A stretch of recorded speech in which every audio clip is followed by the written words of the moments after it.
સુરતના ઓલપાડમાં તાડીના ઝાડ પર ફસાયેલા મોરનું રેસ્ક્યુ, ફાયર ટીમે જીવ બચાવ્યો.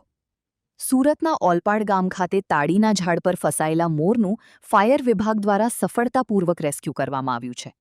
મળતી માહિતી મુજબ ભાડૂત ગામ તાલુકાના ઓલપાડ વિસ્તારમાં તાડીના ઝાડ પર મોર ફસાઈ ગયો હતો. ઘટનાની જાણ જહાંગીરપુરા ફાયર સ્ટેશનને થતાં ફાયર ટીમ તાત્કાલિક સ્થળ પર પહોંચી હતી. ફાયર જવાનોએ ભારે મહેનત બાદ મોરને ઝાડ પરથી સલામત રીતે નીચે ઉતારી રેસ્ક્યુ કર્યો હતો. બાદમાં મોરને સુરક્ષિત સ્થળે લઈ જઈ જંગલ વિસ્તારમાં મુક્ત કરવામાં આવ્યો હતો. રિપોર્ટ ભાવેશ ત્રિવેદી, સુરત. 2026-27 એડમિશન ચાલુ છે. ઓછા અભ્યાસે ઝડપી નોકરી મેળવવાની સુવર્ણ તક. સતત 9 વર્ષથી નંબર 1 સંસ્થા.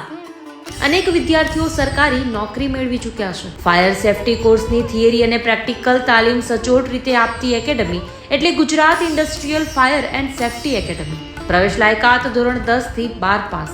આપ સૌ વાલીઓ અને વિદ્યાર્થીઓના સહકારથી સતત નંબર 1 રહેલી સંસ્થા 8 વર્ષ પૂર્ણ કરી 9મા વર્ષમાં મંગલ પ્રવેશ કરે છે. ભવિષ્યના ઘડતર અને સારી નોકરી મેળવવા આજે જ સંપર્ક કરો Gujarat industrial fire and safety academy, બીજા માળે રાષ્ટ્રભાષા ભવન, બસ પોર્ટની સામે, ભુજ, કચ્છ. સંપર્ક 9737296001 8155030882.